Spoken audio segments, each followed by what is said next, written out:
नमस्कार. आपण सर्वांनी 15 ऑक्टोबर रोजी आलेल्या MMRDA GR विषयी ऐकलं असेल की MMRDA प्रकल्पामध्ये उरण आणि पनवेल त्याचबरोबर पेणमधली बहुतांशी गावं म्हणजे 88 गावं अशी 124 गावं जी बाधित करण्यात आली होती आणि ह्या 124 गावांमध्ये NTDA म्हणून जी आपण प्रकल्पाची नेमणूक यापूर्वी ऐकली होती 4 मार्च रोजी ह्या वर्षी जेव्हा ह्या प्रकल्पाचा प्रथम GR आला होता त्यावेळेला पेणमधल्या अनेक सामाजिक संस्थांनी मला संपर्क केला आणि 14 मार्च रोजी गांधी मंदिरला झालेल्या बैठकीमध्ये सभेमध्ये आपण शेतकऱ्यांना, ग्रामस्थांना आणि पेणमधल्या अनेक नागरिकांना ह्या प्रकल्पाविषयीचं प्रबोधन केलं होतं. यावेळेला आपण ही माहिती दिली होती की हा प्रकल्प कसा घातक आहे का, तर NTDA म्हणजे MRTPच्या 113च्या 1 प्रमाणे सक्तीचं भूसंपादन करत असलेला हा प्रकल्प आहे. आपला विरोध विकासाला नाही, पण प्रकल्पाची जी संकल्पना शासन राबवू पाहतं या संकल्पनेमध्ये भूमिपुत्रांना भूमिहीन करून विकासाच्या प्रक्रियेमधनं त्यांना बाहेर काढणं आणि त्यांच्या पुढच्या पिढ्यांचं जीवन उद्ध्वस्त करणं अशा प्रकारचा विकास आपल्याला नकोय.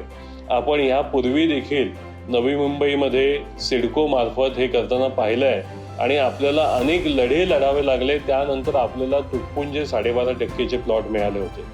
ती परिस्थिती आज ज्या समाजाची नवी मुंबईमध्ये आपल्या समाज बांधवांची झालेली आहे त्या परिस्थितीमध्ये आपण काय पाहतो तर आपल्या समाज बांधवांच्या ज्या जमिनी 10-20-30 हजार रुपये एकरनी त्यावेळेला घेण्यात आल्या त्या आपल्या समाज बांधवांवरती आज दुय्यम दर्जाचे रोजगार करण्याची परिस्थिती तिथे आलेली आहे. अनेक आपले समाज बांधव नवी मुंबईमध्ये आज ज्या त्यांच्या जमिनी होत्या तिथे उभे राहिलेल्या टावरमध्ये वॉचमॅन म्हणून काम करतात, महिला मोलकरणी म्हणून काम करतात. अशा प्रकारची विडंबना आपल्या समाजाची झालेली आहे आणि आपल्या जमिनीवरती आज जेव्हा एखादा प्लॉट नवी मुंबईमध्ये विकला जातो तर तुम्ही ऐकून असाल नुकताच नेरूळमध्ये 300 कोटी रुपये एकरनी प्लॉट विकला गेला.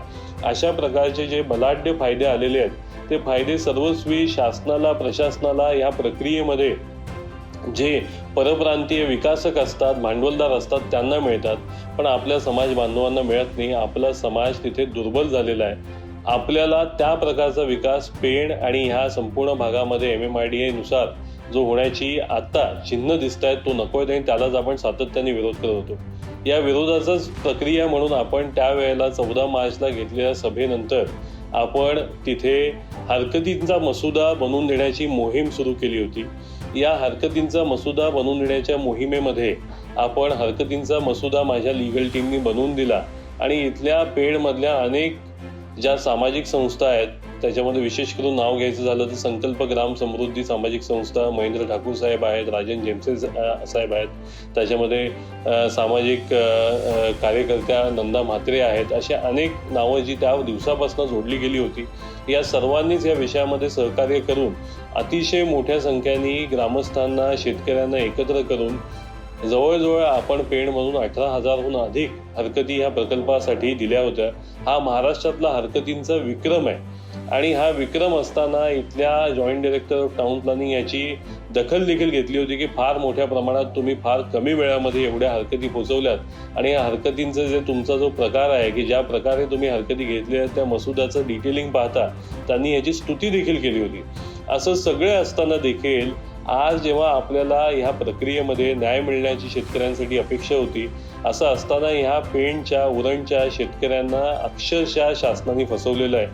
कारण आज त्यांनी 15 ऑक्टोबर रोजी जो GR काढला या GR मध्ये NTDA कायम करण्यात आलेलं आहे आणि ह्याचा अर्थ सक्तीचं भूसंपादन आपल्या शेतकऱ्यांचं केलं जाणार आहे. आज 88 गावं पेणमधली, याचा अर्थ 1 लाख एकरहून अधिक जमीन आपल्या शेतकऱ्यांची आपल्याकडनं काढून घेण्यात येणार आहे. याचाच अर्थ काय होतो की ही सगळी शेतकरी कुटुंब जी आहेत ती या संपूर्ण प्रकल्पामध्ये उद्ध्वस्त होणार आहेत.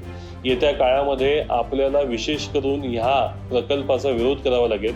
मी वैयक्तिकरित्या ह्या संपूर्ण शासनाने केलेल्या प्रकल्पामधल्या प्रक्रियेचा निषेध करतो आणि ह्या पुढे ह्या प्रकल्पासंदर्भातली जी भूमिका आहे ती ग्रामस्थांसोबत आपण चर्चा करून, शेतकऱ्यांसोबत आपण चर्चा करून घेणार आहोत. याच्यातलं विशेष करून ज्या कायदेशीर बाबी आहेत आणि कायदेशीर प्रक्रिया ज्या आहेत त्या आपल्याला अवलंबायचं होतं.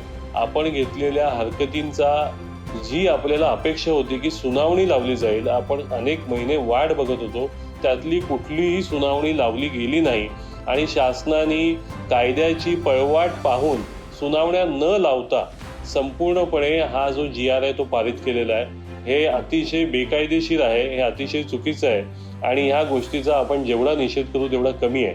पण आता फक्त निषेध व्यक्त करून चालणार नाही, तर ह्याबाबत आपल्याला पुढे भविष्यात काम करावं लागेल. तेव्हा जाऊन आपण आपल्या पेण तालुक्यातल्या 88 गावांचं, उरण तालुक्यातल्या 24 गावांचं आणि पनवेलमधल्या उर्वरित गावांचं जे भवितव्य आहे ते ठरवू शकणार आहोत. इथल्या शेतकऱ्यांच्या येत्या पिढ्यांचं भवितव्य ठरवू शकणार आहोत.